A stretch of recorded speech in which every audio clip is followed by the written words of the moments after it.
Bonjour frères et sœurs. Je ne sais pas si ton voisin en a envie, mais toi, je sais que tu vas m'aider à acclamer Jésus. Aide-moi vraiment à acclamer Jésus. Ton voisin n'en a pas envie, certainement. Toi, acclame Jésus. Acclame-le vraiment, s'il te plaît, s'il te plaît. Acclame Jésus, acclame-le, acclame-le, acclame-le, acclame-le, acclame-le. Acclame-le, acclame-le. Tu peux l'ovationner, tu peux l'ovationner. Tu peux te lever pour l'élever. Tu peux lui montrer combien il est grand. Acclame Jésus. Acclame Jésus vraiment, vraiment, sérieusement. Acclame le roi des rois, acclame ton Seigneur. Acclame ton Sauveur, acclame le plus puissant de tous. Acclame celui qui a vaincu, acclame celui qui a vaincu. Tu ne sais pas de quoi je parle. J'ai une bonne nouvelle pour toi, Satan a perdu ce matin.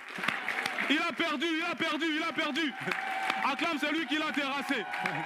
Ses plans ont été déjoués ce matin, acclame Jésus. Acclame le divin stratège, acclame le puissant, le roi, le précieux, le glorieux, l'invincible. Acclame-le, acclame-le. Acclame-le, acclame-le, acclame-le. Tu peux pousser des cris de joie si tu veux, tu peux. Oui, Jésus l'a fait, Jésus l'a fait. Jésus l'a fait ce matin, il l'a fait, il l'a fait. Il l'a fait. C'est acté, c'est fait. C'est fait, c'est fait. Au nom de Jésus, tu peux te rasseoir. Jésus est merveilleux, Jésus est précieux, Jésus est puissant, Jésus est parfait. Il est très beau, n'est-ce pas? Avant de commencer ce message, j'aimerais dire à Marion, d'abord je suis content de te voir Marion, mais tout à l'heure quand j'étais là, j'ai eu l'impression que ton Dieu m'a dit de te dire qu'il est fidèle. Il m'a demandé de te rappeler qu'il est fidèle. Et il m'a demandé de te rappeler le 31 décembre 2021, lorsque tu étais en train de me dire que je servirais Dieu. Et il me demande de te dire ceci: si tu as besoin d'une preuve que ce qu'il t'a dit s'accomplit, alors regarde où je me tiens ce dimanche. Il insiste, il est fidèle.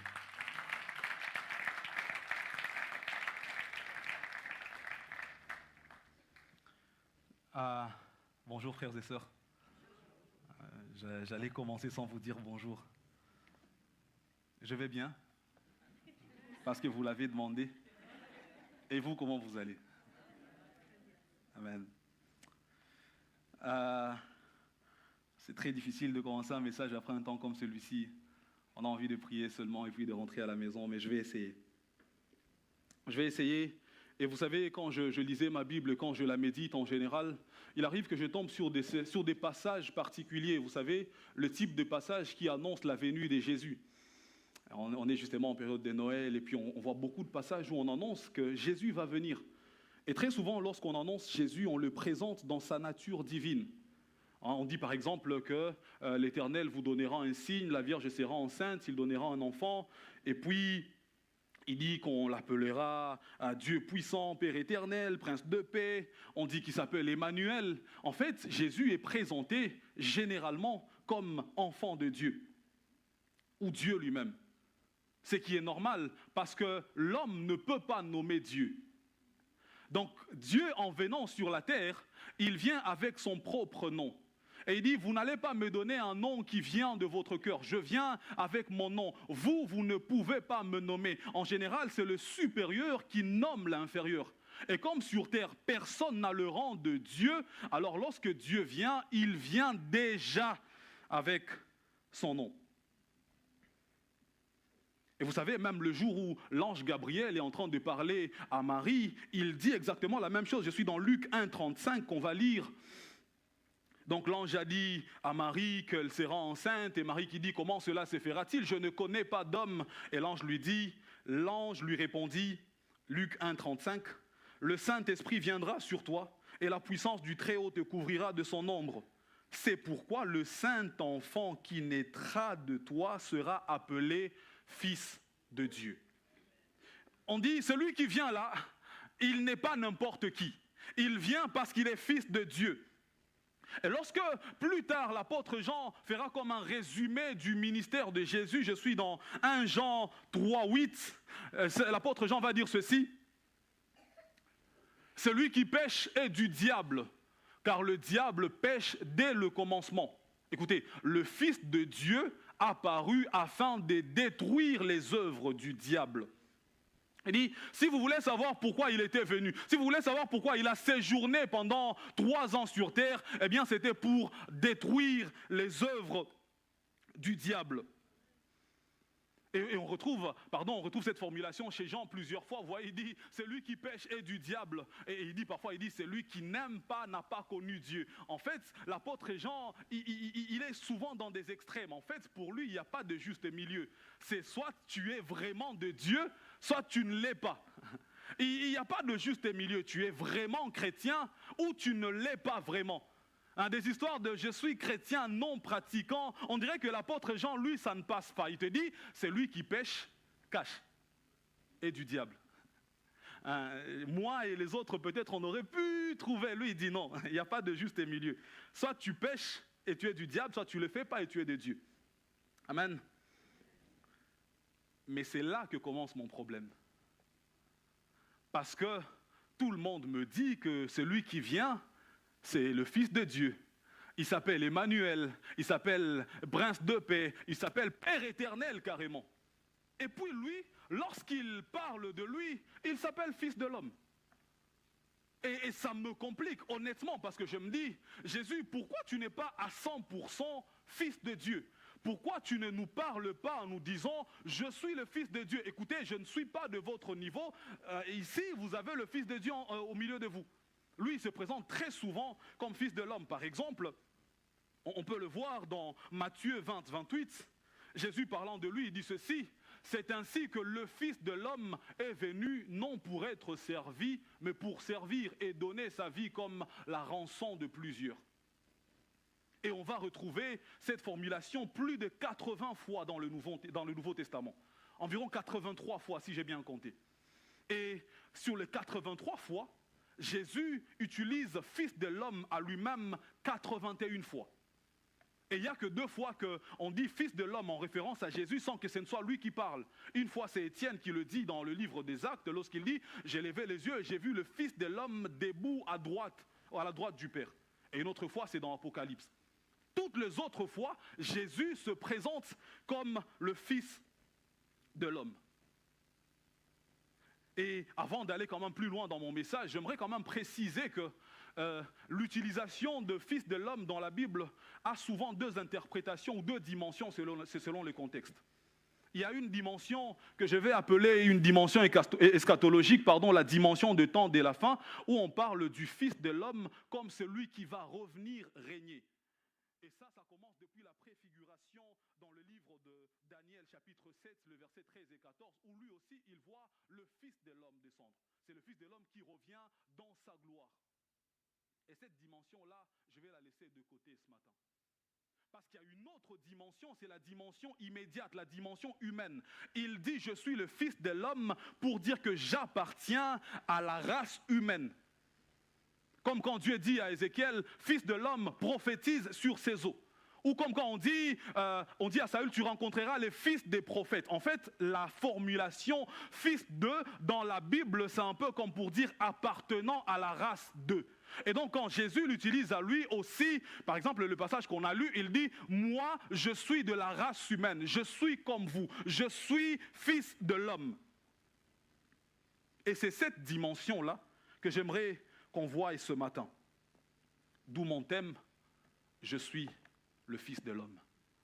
Je reste donc dans la thématique que nous abordons depuis le début de l'année. Je vais lire un passage assez long, Matthieu 4, versets 1 à 11. Matthieu 4, 1, 11. Alors Jésus fut emmené par l'Esprit dans le désert pour être tenté par le diable. Après avoir jeûné 40 jours et 40 nuits, il eut faim. Le tentateur, s'étant approché, lui dit, « Si tu es fils de Dieu, ordonne que ces pierres deviennent de pain. » Jésus répondit, « Il est écrit, l'homme ne vivra pas de pain seulement, mais de toute parole qui sort de la bouche de Dieu. » Le diable le transporta dans la ville sainte, le plaça sur le haut du temple et lui dit, « Si tu es fils de Dieu, jette-toi en bas. Car il est écrit, il donnera des ordres à ses anges à ton sujet, et ils te porteront sur les mains, de peur que ton pied ne heurte contre une pierre. » Jésus lui dit, il est aussi écrit, tu ne tenteras point le Seigneur ton Dieu. Le diable le transporta encore sur une montagne très élevée, lui montra tous les royaumes du monde et leur gloire, et lui dit, je te donnerai toutes ces choses si tu te prosternes et m'adores. Jésus lui dit, retire-toi Satan, car il est écrit, tu adoreras le Seigneur ton Dieu et tu les serviras lui seul. Alors le diable le laissa, et voici des anges vinrent auprès de Jésus et le servaient.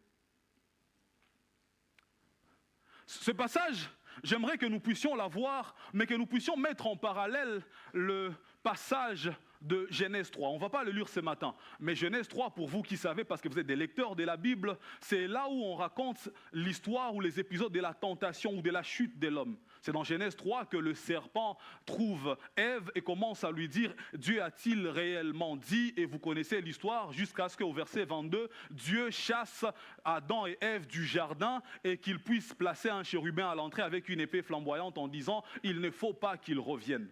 Donc lorsque je vais être en train de prêcher, je toucherai beaucoup Genèse, surtout le chapitre 3 et un petit peu le chapitre 1er et 2, et je serai aussi dans Matthieu 4.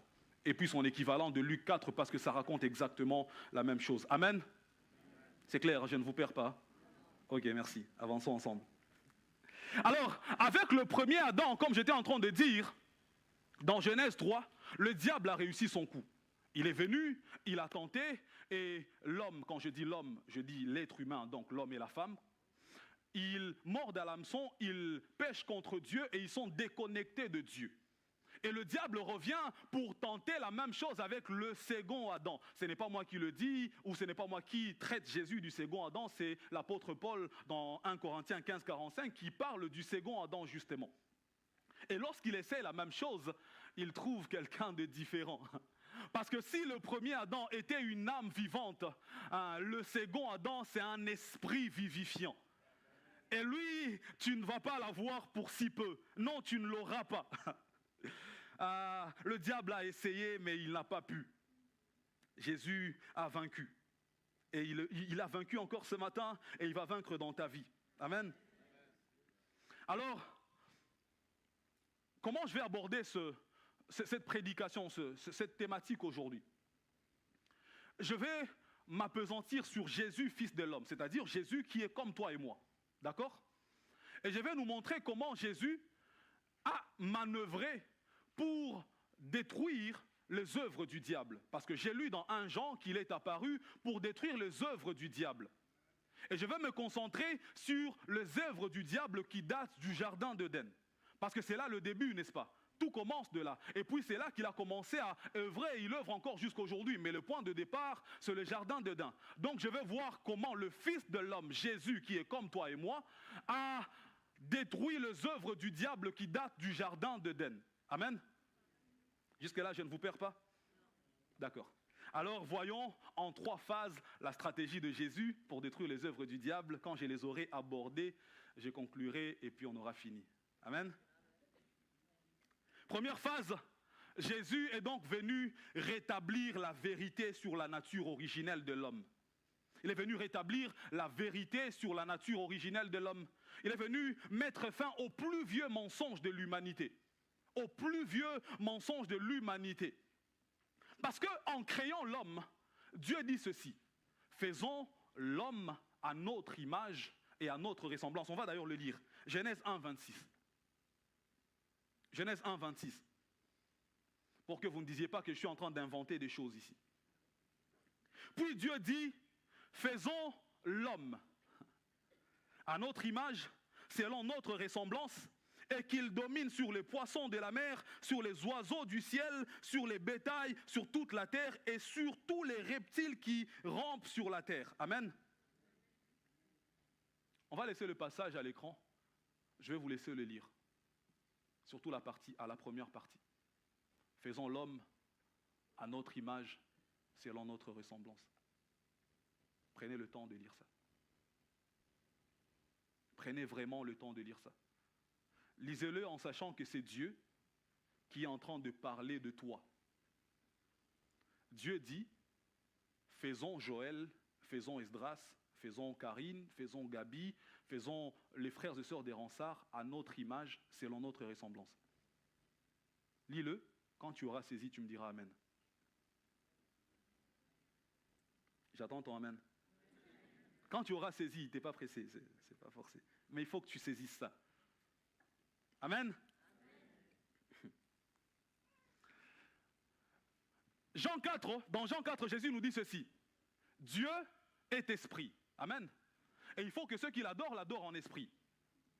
Alors, Dieu esprit, un jour il a envie de devenir un corps. Il a envie de voir à quoi il ressemblerait s'il était physique. Et c'est toi qui le crée. Quand il veut savoir à quoi il ressemble vraiment, il crée l'homme. Il a dit, je le crée à mon image et selon ma ressemblance. Si l'esprit, on ne le voit pas, le jour où on veut voir à quoi je ressemble, j'aimerais qu'on le voie lui. Il dit, si j'ai envie de me tenir devant un miroir et de me voir, puisque l'esprit, je ne le vois pas, alors je vais me dupliquer et me multiplier en créant quelqu'un qui a un corps, qui a une chair, qui a 2 os, qui me ressemble tellement et qui est exactement comme moi. Ça, c'est ce que Dieu fait. Et il le fait souverainement. Personne ne le lui demande. Et notez, je vous ai dit en introduisant que c'est le supérieur qui nomme l'inférieur. Et je vous ai dit que Jésus est venu avec son nom parce que l'homme ne pouvait pas le nommer. Voyez ce que Dieu dit. Il ne dit pas faisons une créature. Il nomme ce qu'il va créer. Parce qu'il dit ceci, celui que je crée, personne ne lui est supérieur à part moi. S'il descend sur la terre, personne ne saura le nommer. Moi, je le nomme déjà depuis ici parce qu'il est de mon rang, parce qu'il est de ma ressemblance, parce qu'il est ce que il est comme je suis, il est le modèle que je suis. C'est moi qui le nomme. La terre ne peut pas le nommer. Vous voulez une preuve? Le jour où il envoie l'homme dans le jardin, il fait passer les animaux devant l'homme pour que l'homme puisse les nommer. Il dit, moi je ne veux pas nommer les animaux. C'est toi qui vas dominer sur les animaux, c'est à toi de les nommer. Mais comme je suis le seul à être supérieur à l'homme, moi je crée l'homme. Je le nomme et puis je le crée. Amen. Une question pour toi. Qu'est-ce qu'il te faut de plus? Tu vois pourquoi je t'ai laissé le temps de lire ces versets calmement? Normalement, je devais arrêter ce message ici et puis on part. Parce que Dieu t'a créé à son image. Dieu t'a créé à sa ressemblance. Il t'a créé selon ce qu'il est. Et il dit, afin qu'il domine. Et ce verset, il est quand même particulier. Parce que quand moi je lis le psaume 46, 10, la Bible dit ceci, arrêtez et sachez que je suis Dieu, je domine sur toute la terre. Mais revenons dans Genèse 1, vous verrez que Dieu dit que l'homme va dominer sur la terre. Et je me dis, Seigneur, comment ça se passe? En fait, Dieu dit ceci, je domine sur toute la terre et ma manière à moi de dominer, c'est de déléguer ça à l'homme. Je crée quelqu'un qui est comme moi, qui a mes attributs, qui a ma nature. Ainsi, cette personne-là va avoir le pouvoir de dominer. Ma manière à moi de dominer, moi, Dieu, c'est de créer l'homme qui domine sur la terre et je lui lègue ce pouvoir-là. Ainsi, lorsqu'il lira sur la terre, je lirai au ciel. Lorsqu'il délira sur la terre, je délirai moi aussi au ciel.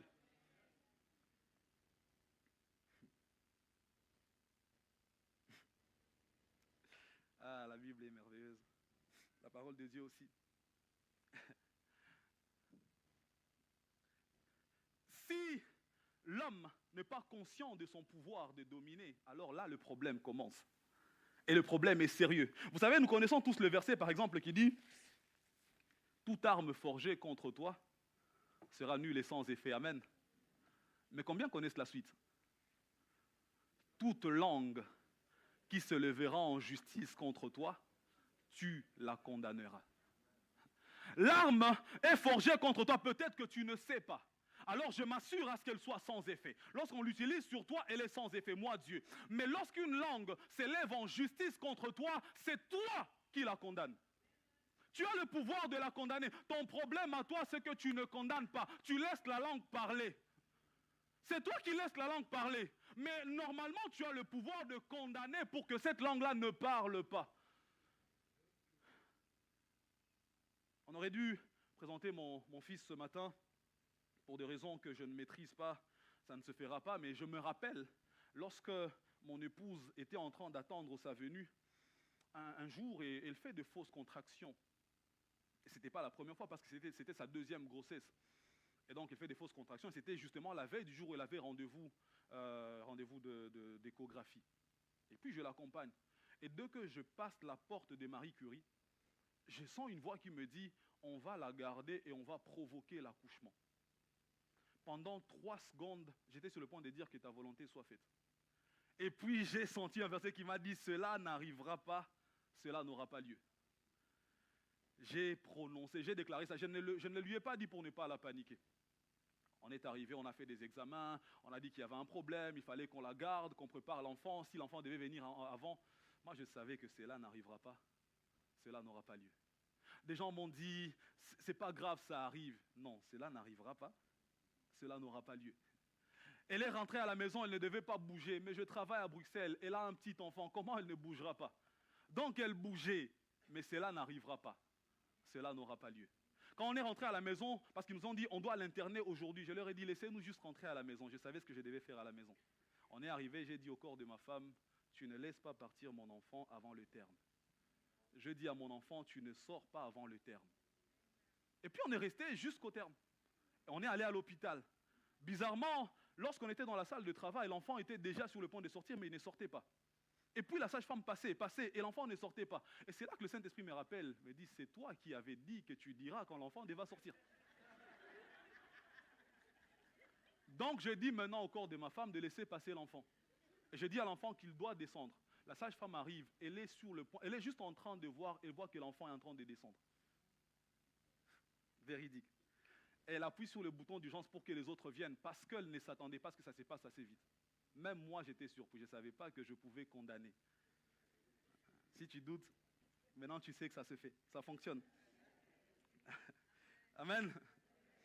Alors, j'étais en train de dire que Jésus est venu pour rétablir la vérité sur la nature. Parce que Dieu a créé l'homme à son image, et puis le diable vient dire ceci à l'homme. Lisons. Genèse 3, 4, 5. Alors le serpent, Genèse 3, 4 et 5. C'est pas grave, je l'ai, je peux le lire. Genèse 3, 4, 5. Alors le serpent dit à la femme, vous ne mourrez point, mais Dieu sait que le jour où... Non, pardon. J'ai passé plus vite en fait. J'avais besoin du verset avant. Enfin, je remets dans le contexte. Le serpent vient dire à la femme, Dieu a-t-il réellement dit que vous ne mangerez pas ce fruit? Et la femme dit, normalement on mange, hein, mais il avait juste dit, il y a un seul arbre qu'on ne devra pas manger. Et le diable lui dit, Dieu sait que le jour où vous en mangerez, vous serez comme lui. En fait, il est en train de leur dire ceci. Dieu vous a menti quand il vous a dit qu'il vous a fait à son image. Il vous faut un ingrédient supplémentaire. Vous voyez, la vérité est là. Dieu a créé l'homme à son image. Mais le diable lui dit, si tu veux être comme lui, il te faut manger en plus ce fruit-ci. Et comme toujours, l'homme a cédé. Encore aujourd'hui, l'homme cède. On vient, on lui dit, tu sais, toi, tu es brillant, mais il te faut juste lire ce livre aussi, et puis c'est bon. On dit, tu sais, toi, tu as un potentiel énorme. Quand tu chantes, les gens sont bénis. Il suffit juste que tu suces ces bonbons avant d'entrer en studio pour que l'univers entier soit touché. Oh non, toi, tu es puissant. Il suffit juste que tu aies ce mouchoir pour que quand tu pries, les gens tombent. Est-ce que faire tomber les gens, c'est un trophée d'abord? Mais c'est toujours ça. Dieu t'a donné quelque chose d'authentique, de complet. Dieu t'a fait à son image. Mais le diable te dit, non, c'est pas assez. Il faut encore ce fruit-ci pour que tu sois comme lui. En gros, le menteur à plein temps, le menteur professionnel, est en train de dire que Dieu qui ne ment jamais est un menteur. Parce que le diable ne peut pas dire la vérité. Dans Jean 8, Jésus me dit ceci, c'est le père du mensonge, il n'y a pas de vérité en lui. Lorsqu'il parle, il parle de son fond. En fait, le diable ne peut pas dire la vérité. Même le jour où il te dit, je veux être franc avec toi, il te ment. Même quand il te dit, je veux être sincère. Non, c'est surtout à ce moment-là qu'il faut fuir. Il ne peut pas, même quand il veut dire la vérité ne peut pas sortir de lui. Et il dit à l'homme, Dieu t'a menti. Un peu comme moi, je peux dire à une voiture, que le fabricant a destiné ou a conçu pour qu'elle fonctionne avec de l'essence, je lui dis non, tu sais, ton fabricant a menti. Parce que le jour où on mettra du mazout, non, tu seras une fusée. C'est ce qu'il a fait en fait. Dieu t'a créé suffisant, mais il te dit non, il te faut quelque chose qui vient de l'extérieur pour que tu sois comme Dieu. Un vrai mensonge. Un vrai mensonge. Alors Jésus, il vient. Je parle de sa stratégie, n'est-ce pas? Jésus vient, il trouve l'homme en train de se battre pour atteindre une certaine spiritualité. Il trouve l'homme en train d'essayer d'atteindre la ressemblance à Dieu. Alors Jésus, tout Dieu qu'il est, il s'appelle Fils de l'homme. Suivez-moi, je vous emmène quelque part. En fait, Jésus est en train de dire ceci. Il vous a été dit que je suis Dieu, moi qui viens. Il vous a été dit que je suis enfant de Dieu. Alors, si vous croyez que je suis Dieu et enfant de Dieu, vous n'aurez pas du mal à croire que je suis fils de l'homme parce que c'est moi qui vous le dis. Mais surtout, si vous voyez que je suis comme vous, alors vous n'aurez pas du mal à croire que vous êtes comme moi. Jésus se présente comme fils de l'homme pour dire à l'homme, toi aussi tu es de ma nature parce que tu sais que je suis Dieu. Et moi je te dis que tout Dieu que je suis fils de l'homme. Donc tout homme que tu es aussi à la ressemblance de Dieu. C'est pas clair? Laissez-moi simplifier. Mon fils, Beraka, si je lui dis qu'il est potentiellement père et qu'il a du mal à me croire, ce n'est pas en insistant qu'il est père qu'il me croira. Je vais changer de stratégie, je vais lui dire, tu sais, papa est garçon. S'il croit qu'il est garçon et que papa est aussi garçon, alors lui, garçon, peut aussi devenir un jour papa. Si tu acceptes de croire ton humanité, d'accepter ton humanité, et que tu vois l'homme en face de toi qui se dit qu'il est Dieu, tu n'auras pas du mal à dire alors, si c'est valable dans un sens, c'est valable dans l'autre. Donc Jésus n'est pas venu nous dire, vous êtes de Dieu, vous êtes fils de Dieu, vous êtes de photocopie de Dieu. Non, il a dit, on change de stratégie. Puisque ces mensonges datent de longtemps, moi alors je me rabaisse à votre niveau, je me rabats à votre niveau, j'accepte d'être fils de l'homme. Quand vous verrez comment je fonctionne en tant que fils de l'homme, je vous aurai donné l'exemple selon lequel le fils de l'homme doit fonctionner.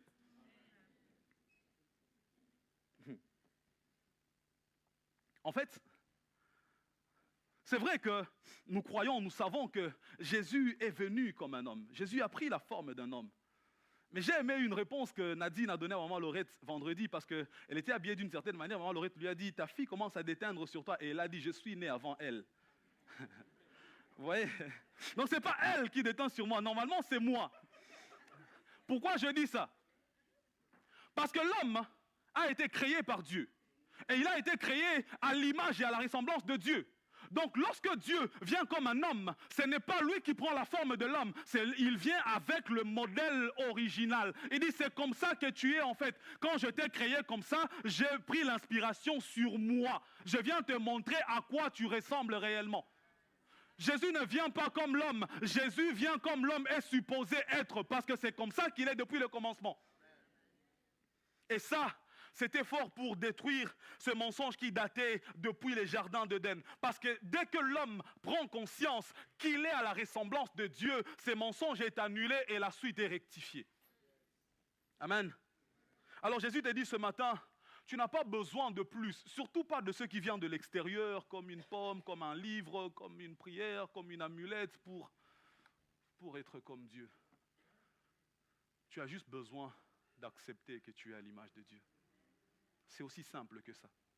Si tu crois que lui, Dieu, peut te ressembler à toi, alors tu n'auras pas du mal à croire que toi, tu peux lui ressembler à lui. Amen. Vous pouvez acclamer le Seigneur si vous voulez.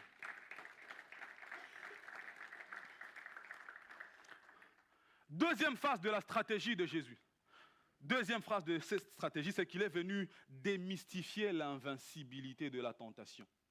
Il est venu nous montrer qu'en réalité, la tentation n'est pas insurmontable. Parce que le diable dans les jardins, après avoir jeté le doute sur la nature de l'homme, il a enchaîné avec la tentation. Il lui a dit, tu peux manger, si tu manges seulement c'est bon. En fait, ton Dieu t'a menti, moi je t'ai dit la vérité. J'ai une question pour toi, Satan, qui es-tu? Si toi tu veux être comme Dieu, pourquoi toi tu ne manges pas le fruit? Enfin, le fruit est là, en même temps. Si le principe est que celui qui mange le fruit devient comme Dieu, pourquoi toi, tu ne manges pas le fruit pour être comme Dieu? Pourquoi moi, il faut que je le fasse? Mais c'est comme ça que la tentation fonctionne toujours. C'est toujours comme ça. On l'a lu ici dans la parole de Dieu. Il n'est pas venu avec un pain pour le donner à Jésus. Il lui a proposé de changer la pierre en pain. Il ne l'a pas poussé du haut du temple pour qu'il tombe afin que les anges le rattrapent. Il lui a proposé de sauter lui-même. Parce qu'il te laisse le choix de pécher. Il te laisse la décision de pécher. Il te met dans les conditions où le péché devient intéressant. Et c'est toi qui décides toujours de tomber. Genèse 3, 6, 13. Je suis en train de vous dire que Jésus est venu démystifier l'invincibilité de la tentation. Genèse 3, je vais lire le verset 6 et le verset 13. Le verset 6, la femme vit que l'arbre était bon à manger et agréable à la vue, et qu'il était précieux pour ouvrir l'intelligence. Elle prit de son fruit et en mangea.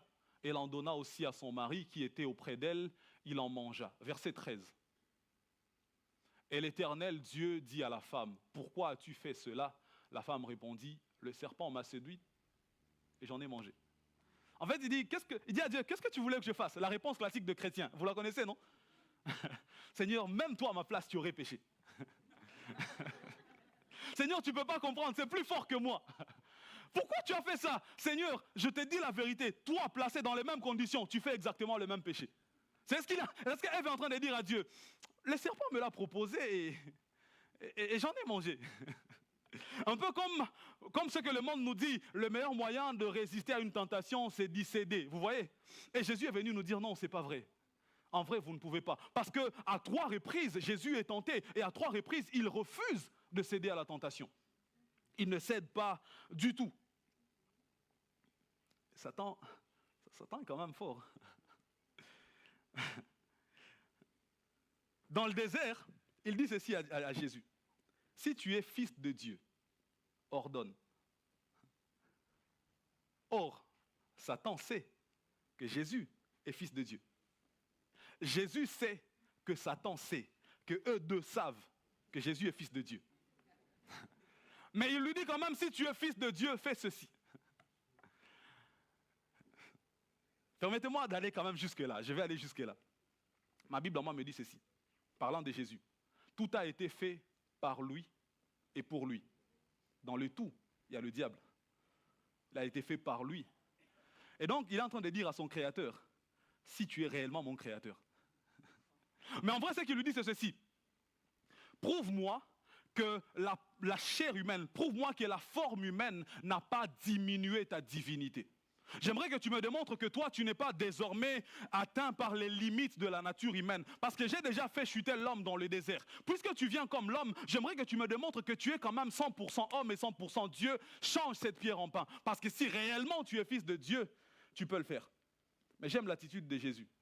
Jésus répond toujours à la tentation, jamais à la demande de prouver sa nature. Jésus dit toujours, il est écrit, l'homme ne vivra pas. Jésus, c'est un peu comme s'il n'a pas entendu la partie si tu es fils de Dieu. Parce que Jésus n'a pas de problème identitaire. Il sait qui il est. Il n'a pas besoin de le prouver. Il sait qu'il est fils de Dieu. Donc ce n'est pas écoutez, ce n'est pas parce qu'on remet en question votre nature que vous la perdez. Et ce n'est pas non plus en la prouvant que vous l'acquérez. Vous êtes ce que vous êtes.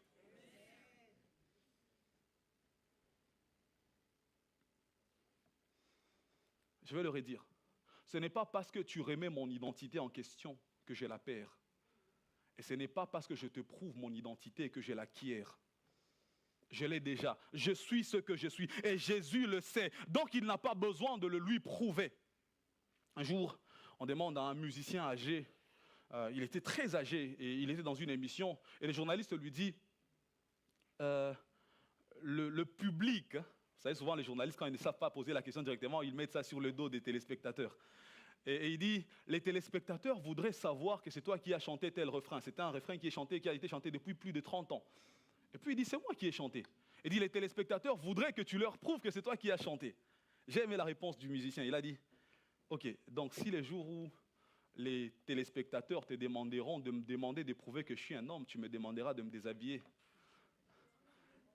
Il dit, pourquoi tu veux que je te prouve? Je t'ai dit que c'est moi. Tu dis qu'il faut que je chante. Alors s'il demande autre chose, tu me demanderas de le prouver. Parce que vous savez quiconque essaie de prouver son identité finit par se ridiculiser et par être manipulé. Si tu sais qui tu es, reste ce que tu es. Vous connaissez ce type de personne? Si tu veux avoir un peu d'argent de lui, il suffit de lui dire qu'il est devenu un ex-patron. Vous connaissez? C'est-à-dire que si tu le vois, tu dis, non, toi, tu n'as plus d'argent. On dirait que toi, tu n'as plus d'argent. On dirait que ça ne va pas, hein, tu as séché. Dès que tu lui dis ça, il dit, non, qui a séché? Moi? Viens.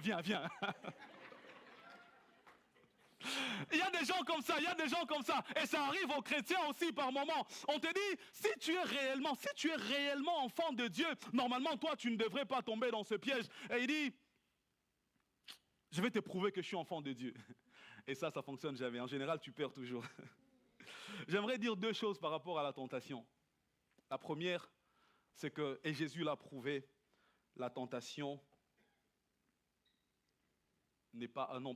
je vais dire ce que Jésus a prouvé après, mais je vais d'abord dire ceci. La tentation, ce n'est pas un péché. Être tenté et péché, c'est deux choses différentes. La première n'est pas du tout un péché. C'est céder à la tentation qui devient un péché. Mais voici comment le diable fonctionne. Il te dit ceci.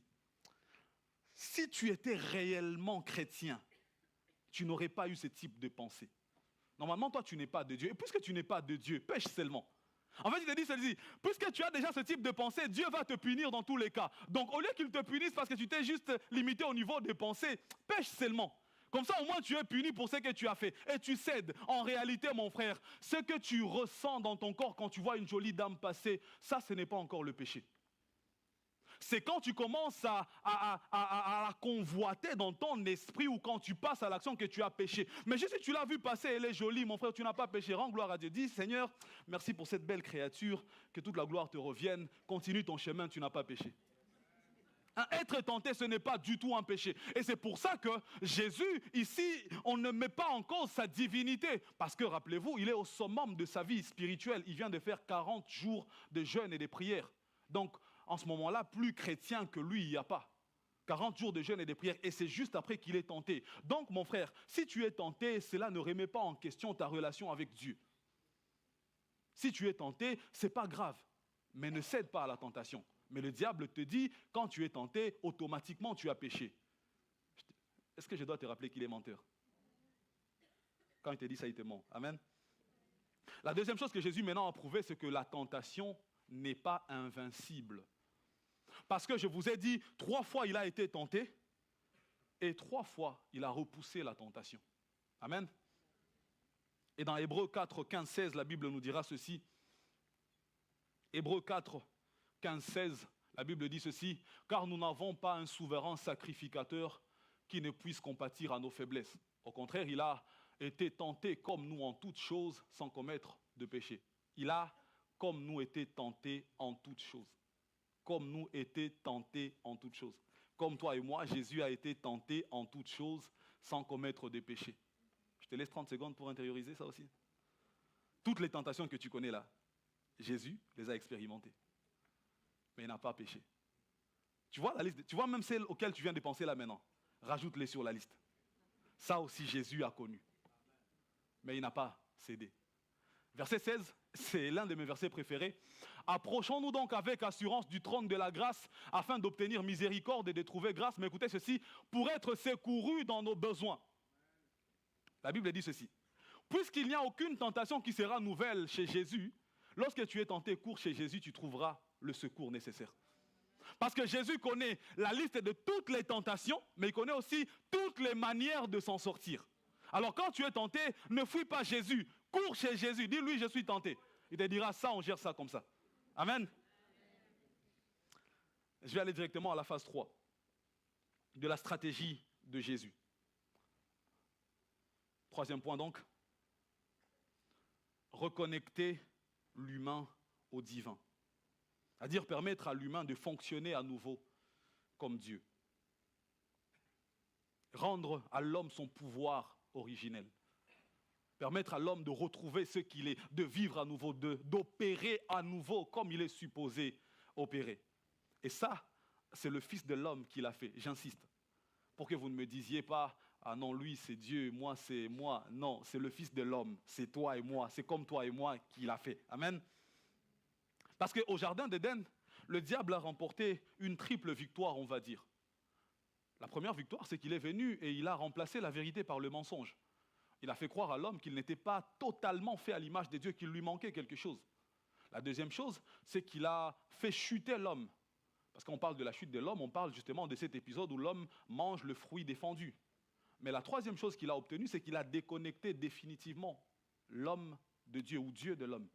Parce que si on lit Genèse 3, 22, 24, la Bible va nous dire ceci, Genèse 3, 22, 24. L'Éternel Dieu dit, « Voici l'homme est devenu comme l'un de nous pour la connaissance du bien et du mal. Empêchons-le maintenant d'avancer sa main, de prendre de l'arbre de vie, d'en manger et de vivre éternellement. » Verset 23. « Et l'Éternel Dieu, ce verset me fait pleurer chaque fois que je le lis, « Et l'Éternel Dieu le chassa du jardin d'Éden pour qu'il cultivât la terre d'où il avait été pris. C'est ainsi qu'il chassa Adam et il mit à l'orient du jardin d'Éden, et il mit à l'orient du jardin d'Éden les chérubins qui agitent une épée flamboyante pour garder le chemin de l'arbre de vie. » Ça, c'est la troisième victoire du diable. Celui que Dieu a fait à son image, l'intime de Dieu, le meilleur ami de Dieu, celui avec qui Dieu avait prévu d'avoir du temps, le reflet de Dieu quand il se voit dans le miroir, est enfin chassé par Dieu lui-même. Et ça, c'était une victoire pour l'ennemi. Et Jésus est venu reconnecter l'humain chassé au divin ou au Dieu qu'il a chassé. Amen. Mais je vais mettre une parenthèse quand même, une petite parenthèse, une toute petite parenthèse. C'est que je vous ai dit que c'est l'un des passages que j'ai du mal à lire. Vous savez pourquoi? D'abord parce que Dieu chasse l'homme, ça fait mal. Mais la deuxième chose qui me fait mal dans ce verset, c'est que l'homme n'avait pas l'interdiction de manger à l'arbre de vie. On peut le lire ensemble, je veux vous le lire. Genèse 2, 8, 9 et 16, 17, je vous le lis rapidement.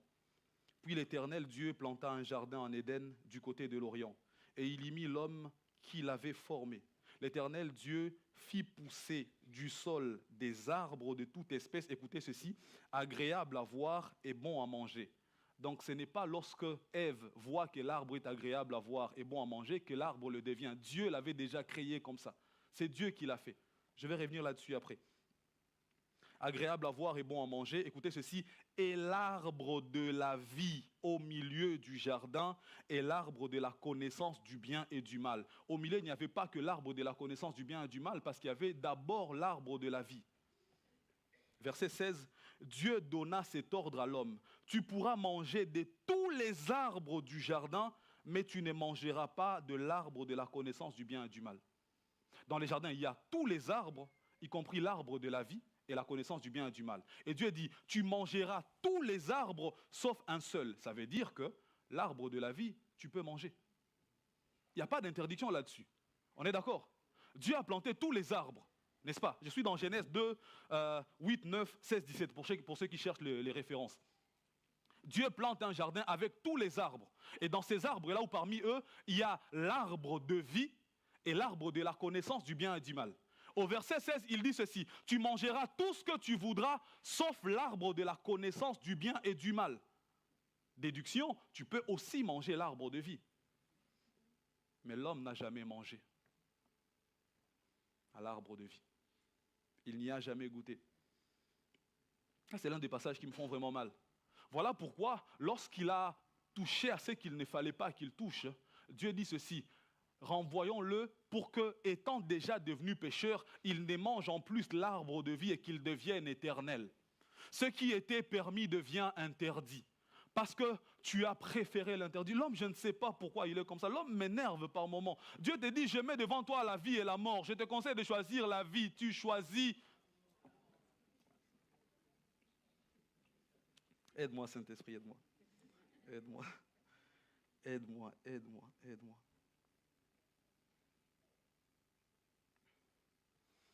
Le pire, c'est que l'homme le fait encore jusqu'à aujourd'hui.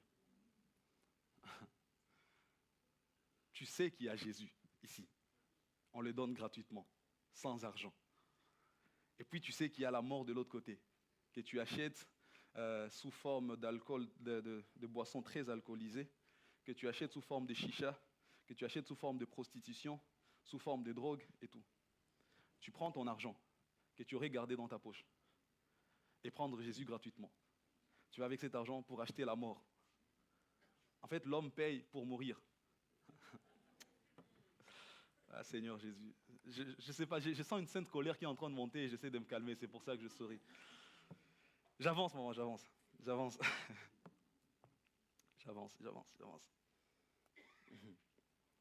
Alors, puisqu'il sait que l'homme a l'habitude de choisir la mort à la place de la vie, il sait que l'homme, même quand tu mets la vie à sa portée, il va chercher quand même la mort.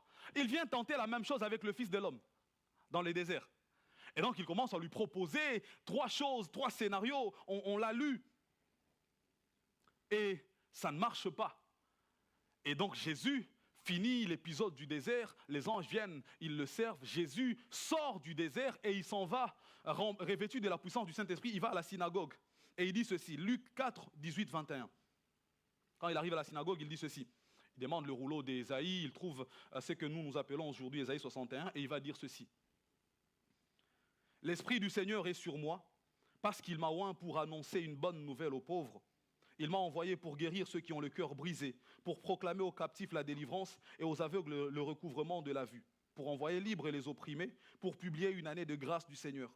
Ensuite, il roula le livre, le remit aux serviteurs et s'assit. Tous ceux qui se trouvaient dans la synagogue avaient les regards fixés sur lui. Alors, il commença à leur dire, « Aujourd'hui, cette parole de l'Écriture que vous venez d'entendre est accomplie. » Jésus est en train de dire ceci. Vous venez d'assister à l'intronisation du Fils de l'homme en tant que Fils de Dieu.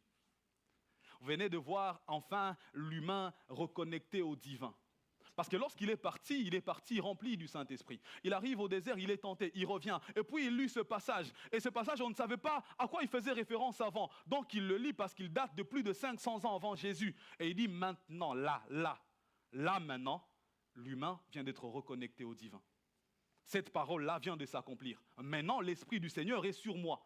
Maintenant, je vais opérer. En fait, il est en train de leur dire ceci. À partir de maintenant, quand vous me verrez œuvrer, ce sera l'homme que vous avez toujours connu, le fils de Joseph, le fils de Marie, l'homme de Galilée, ce sera le même, mais avec une dose supplémentaire. Il est reconnecté au divin. Il est redevenu spirituel. Amen. Mais je ne veux pas rester sur ces passages. J'aimerais qu'on voie plutôt sur ce que Jésus a dû faire pour être rempli. Et puis je vais finir. Amen. Qu'est-ce que Jésus a fait pour être rempli? J'aimerais vous proposer 2 victoires que Jésus a remportées avant d'être revêtu. La première victoire que Jésus a dû remporter, c'est la victoire sur les hommes, y compris lui-même, par l'obéissance. On ne le voit pas ici, mais si on revient juste un chapitre en avant, on peut le lire. Dans Matthieu 3, 15, on peut le voir. Je vais prendre Matthieu 3, 14, 15. Donc Jean est en train de baptiser et Jésus vient aussi se faire baptiser.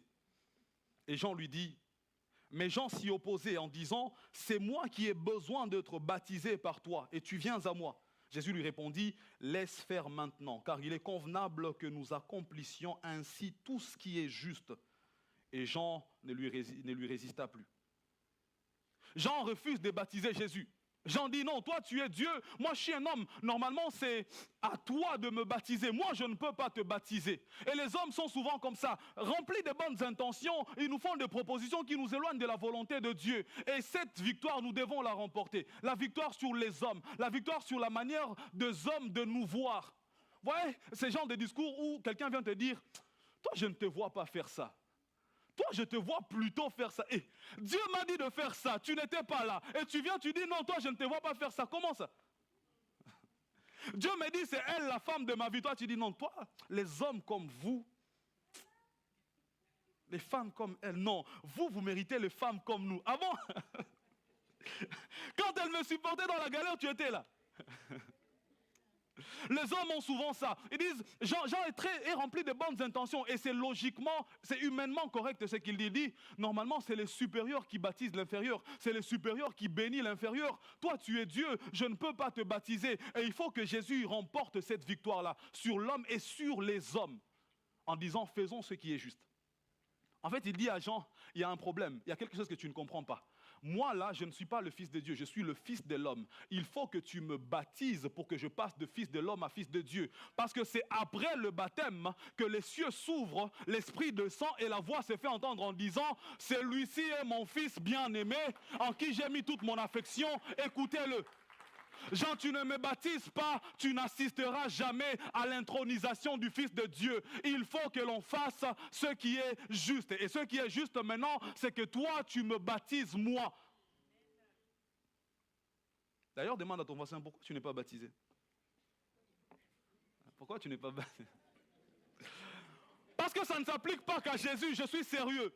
Je suis sérieux. Écoutez, la Bible dit ceci, celui qui croira et sera baptisé, sera sauvé. Pourquoi le baptême est si important? Parce que on dit toujours que c'est pour nous l'occasion de témoigner publiquement notre appartenance à Dieu. Voici ce qui s'est passé. Lorsque Jésus a bravé les regards des hommes et il est passé par les eaux du baptême, lorsque Jésus s'est publiquement positionné pour Dieu, alors Dieu s'est publiquement positionné pour Jésus. Que de chrétiens qui ne prennent pas position pour Dieu. À part nous ici, personne d'autre ne sait que tu es chrétien. Jamais tu ne prends position pour Dieu et tu t'attends à ce que Dieu prenne position pour toi. Ça n'arrivera pas. Tu as honte de moi devant les hommes, j'aurai honte de toi devant mon Dieu. Alors passe par les eaux du baptême, ça ne te coûte rien. Passe par les eaux du baptême, dis à tout le monde, y compris au diable, que moi j'appartiens à Dieu. Vous savez l'erreur que nous faisons, nous pensons que quand Dieu dit « celui-ci est mon fils bien-aimé, écoutez-le », il parle seulement aux hommes. Non, quand il dit « écoutez-le », même les démons, il leur dit « écoutez-le des oreilles ». Alors si tu veux que... Écoute, on ne t'a jamais vu avec Jésus nulle part. On ne t'a jamais vu avec Jésus. Tu n'as jamais pris position, c'est toi qui débarques, sors au nom de Jésus. Le démon te dit... Paul, je connais. Jésus, je connais. Mais toi, je ne te connais pas. Et c'est là qu'il te roue de coups, mais comme jamais.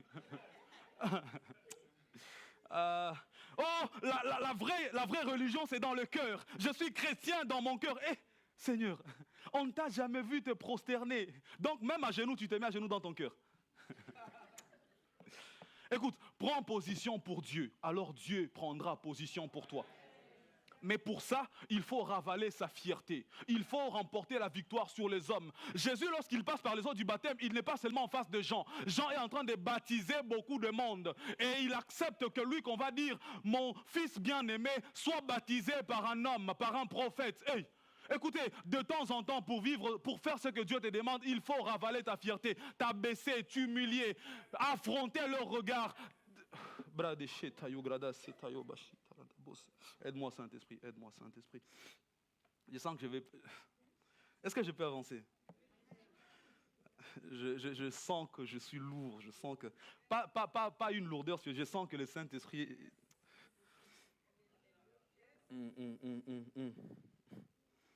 Ok, la deuxième victoire, c'est d'abord, je veux dire, Jésus a dû remporter une victoire devant les hommes ou une victoire sur les hommes et sur lui-même y compris.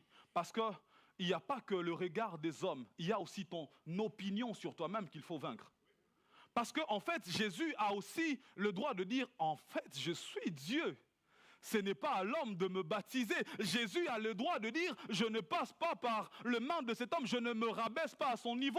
Il est humain, je suis Dieu, il est mortel, je suis éternel. Il faut aussi que toi-même, tu puisses l'emporter sur ta propre opinion, ton propre avis sur toi. Tu dois accepter de te voir comme Dieu te voit, pas comme tu penses être. Tu sais pourquoi Dieu ne t'utilise pas? Parce que tu as encore beaucoup à perdre.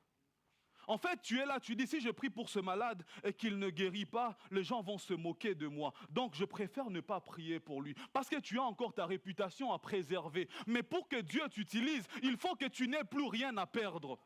Jésus dit, j'accepte de passer par les eaux du baptême, qu'un humain me baptise, je n'ai rien à perdre, je fais ce que Dieu me demande. Écoutez, si tu pries pour un malade et qu'il ne guérit pas, ce n'est pas ta honte, c'est la honte de celui qui a dit, en mon nom, ils guériront les malades.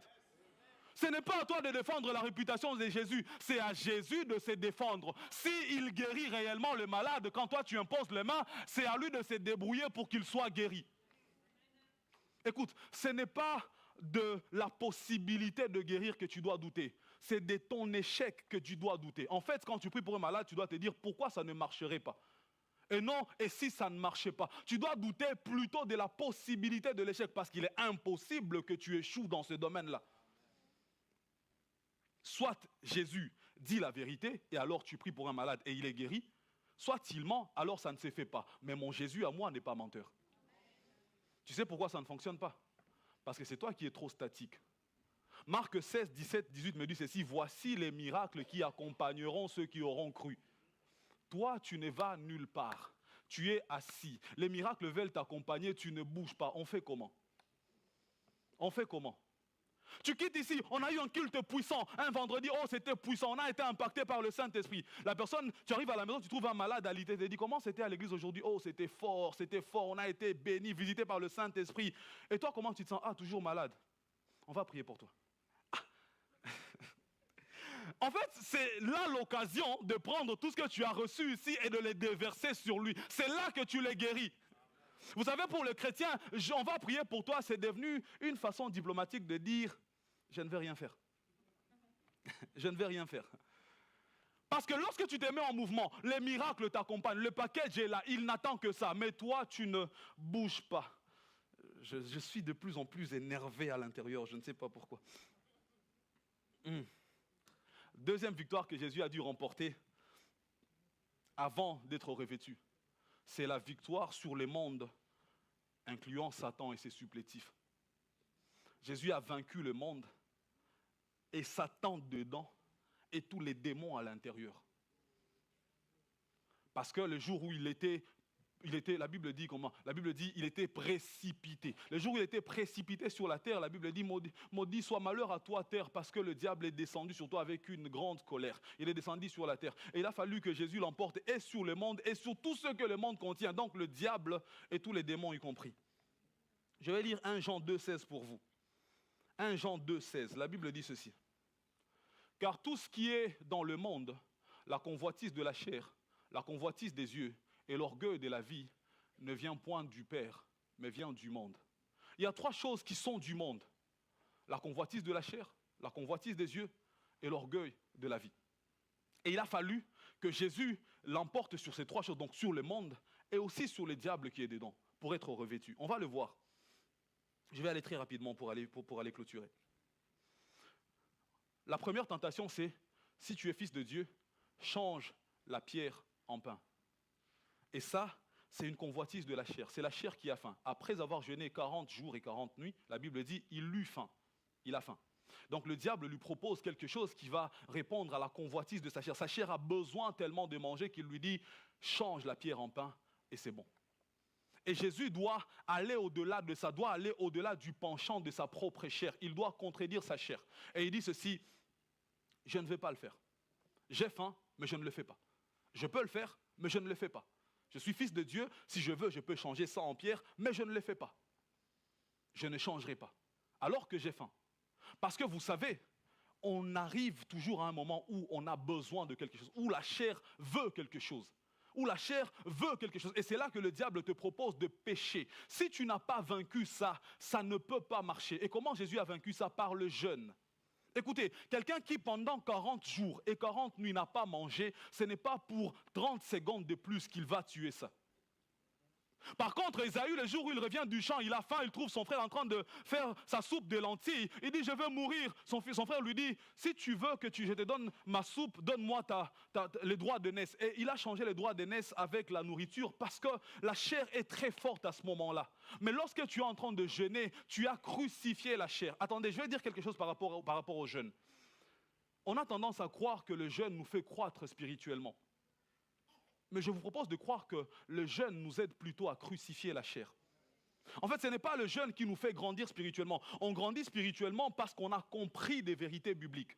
En fait, on grandit spirituellement par le nombre de « ah » que l'on fait. Tu lis la Bible, tu dis « ah, ah, ah ». C'est là que tu grandis. Mais attention, la compréhension chrétienne n'est pas intellectuelle. La compréhension chrétienne, elle est pratique. Quand tu as compris, tu as mis en pratique, c'est là que tu grandis. Ce n'est pas en jeûnant. Maintenant, qu'est-ce que le jeûne fait? Le jeûne te met dans des dispositions, dans des meilleures dispositions pour que tu comprennes plus facilement. Ce n'est pas parce que tu jeûnes que Dieu va exaucer. Non, le jeûne va te permettre de te concentrer sur Dieu qui t'exauce et tu ne passes pas à côté de l'exaucement. Je m'explique. Quand tu demandes quelque chose à Dieu, en général, l'ennemi voit l'exaucement arriver avant que tu ne le reçoives, en général. Donc qu'est-ce qu'il fait? Il détourne ton attention juste au moment où tu dois recevoir. Et tu rates ce que Dieu a envoyé. Alors le jeûne te permet de te focaliser sur Dieu. Pour que lorsque Dieu va envoyer, tu ne rates pas ce qu'il a envoyé. Amen. Donc, le jeûne ne force pas la main à Dieu. Le jeûne te permet à toi de recevoir ce que Dieu est déjà disposé à te donner. Amen.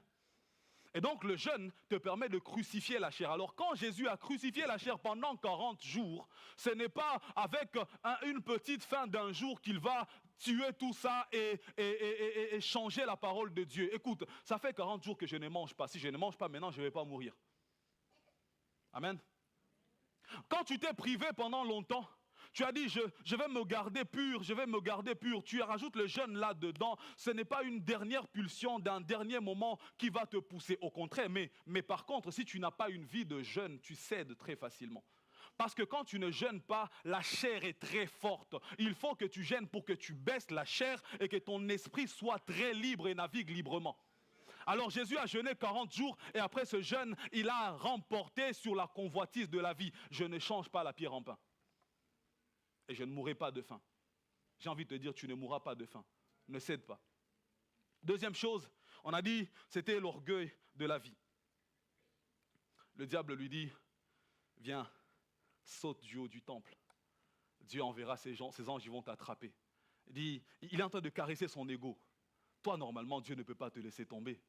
Toi, si tu sautes là, tel que je te connais, Dieu va envoyer ses anges. Saute seulement.